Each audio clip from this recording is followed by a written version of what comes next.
Hello guys, welcome back to my channel. আজ চলে এসেছি ছোট্ট একটা মিনি ব্লগ নিয়ে। তো অনেক দিন তোমাদের সাথে গল্প করা হয়নি, ব্লগ শেয়ার করাও হয়নি। তো চলো আজ তাড়াতাড়ি রান্নাবান্না বসিয়ে দিয়েছি। তার কারণ স্কুলে রুটিন দিয়ে দিয়েছে, সেই কারণে আমি আজকে স্কুল যাইনি, যে মানে আর যাবো না আর কি। সেই জন্য তাড়াতাড়ি রান্নাটা সেরে নিলে ছেলেকে নিয়ে আবারও একটু টিফিন খাওয়ার পর পড়াতে বসাতে পারবো। তো চলো তাড়াতাড়ি আমি রান্নাবান্না সেরে ফেলি। তো সেই দিকে আমি ভাত বসিয়ে দিয়েছি আর সবজি কাটা আরম্ভ করে দিয়েছি। তো চলো, এই দেখো এই দিকে ছেলে আসার অপেক্ষা। তো পড়তে গিয়েছিল, ওই যে বলতে না বলতে চলে এসেছে।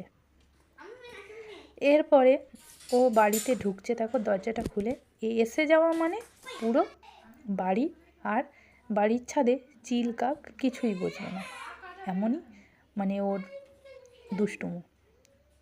তো এখানে এসেই বায়না ধরে ফেলেছে, কিছু না কিছু বায়না তোকে করতেই হবে। সেই কারণে আরম্ভ হয়ে গেছে ওর ডেলি রুটিন, যেটাকে বলা যায়। আরে ঘুরে দেখ না। বাড়িতে থাকা মানে ও মাথা খারাপ করে দেবে। তো চলো টিফিন খাওয়ার পরে ওদেরকে আগে টিফিন দিয়ে দিয়েছিলাম, তারপরে আমি এইদিকে রান্নাটাও বসিয়ে দিয়েছিলাম। আমি আজকে রান্না করছি ডিম অমলেট করে ঝাল করেছিলাম, আর করেছিলাম যে ফুলকপি যে ডাঁটা হয় সব রকম সবজি দিয়ে সেই ডাঁটাটা চচ্চড়ি করেছি আজকে।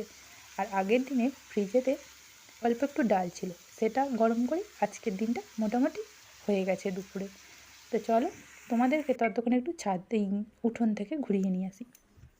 তো উঠোনে ভাবছিলাম তোমাদেরকে অনেক দিন থেকে যে আমি কয়েকটা গাছ লাগানো হয়েছে সেইগুলো তোমাদের সাথে শেয়ার করব।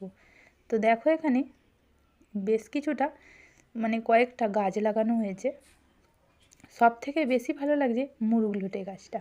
তো একটা ছোট্ট একটুখানি একদম এই 3 আঙুল 4 আঙুলের মতো একটা গাছ নিয়ে এসেছিলো। সেই গাছটা উঠোনে তো মাটি নেই, ইটের ওপরে একটুখানি মানে গর্ত মতো ছিল, সেটাতে লাগিয়ে দিয়েছিল। লাগিয়ে দিতে এত বড় হয়ে গেছে গাছটা যে কী বলবো, আর ফুল হয়েছে এত সুন্দর। আর দেখো এখানে লিচু গাছটা একটা ছোট্ট হাঁড়ির ভেতরে লিচু খেয়ে বীজ পড়ে গিয়েছিল, সেই বীজটা থেকে অত সুন্দর গাছ বেরিয়েছে। ছেলে কিছুতেই ওটাকে ফেলতে দিতে চাইছে না, তো আছে থাক।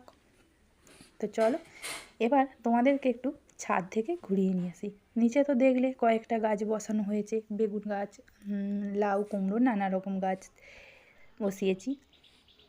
তো দেখো এই যে ছাদে চলে এসেছি। ছাদে দুই ছেলে যখন বর্ণপরিচয় কম্পিটিশনে গেছিলো আঁকার, সেখানে ছোটো ছেলে ফার্স্ট হয়েছিল, বড় ছেলে থার্ড হয়েছিল। তোমরা যারা এই ভিডিওটা আমার ভিডিও দেখো রেগুলার, তারা কিন্তু এটা জানো। তো সেখানে কাপের সাথে সাথে সার্টিফিকেট দিয়েছে, তার সাথে গাছের চারাও দিয়েছিল, মানে লেবু গাছের চারা দিয়েছিল। তো সেই গাছগুলো ফেলে দেবো, সেই কারণে আমি ওখানে টিনে করে লাগিয়ে দিয়েছিলাম। তো দেখো কি সুন্দর হয়েছে গাছগুলো। দেখো গল্প করতে করতে তোমাদের সাথে ছাদে ঘুরতে চলে গেলাম, সেখান থেকে এসে আবারও এখানে আমার রান্না কমপ্লিট হয়ে গেল। তো চলো খাওয়া দাওয়াটা সেরে নিই। তো খাওয়া দাওয়া কমপ্লিট করে দুপুরে শুয়ে পড়েছিলাম, তারপরে উঠে চাটা খেয়ে ছেলেকে দুধ খাইয়ে আবার সন্ধেবেলা পড়াতে বসিয়েছি। তো পড়ানো হয়ে যাওয়ার পর আবার রাতের খাবার হবে। তো চলো আজকে ব্লগটা এখানেই শেষ করছি। ভালো লাগলে অবশ্যই একটা লাইক করো, কমেন্ট করো, শেয়ার করো। টাটা।